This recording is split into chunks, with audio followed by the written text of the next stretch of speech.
Any other questions? This is Deepak here. Okay, hi Deepak. Hi, Shruti.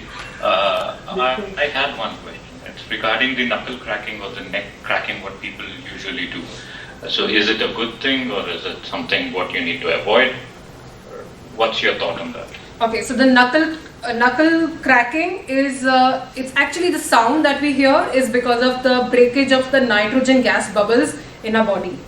So those cut things that we get and we really feel relief is the nitrogen gas bubbles that are bursted.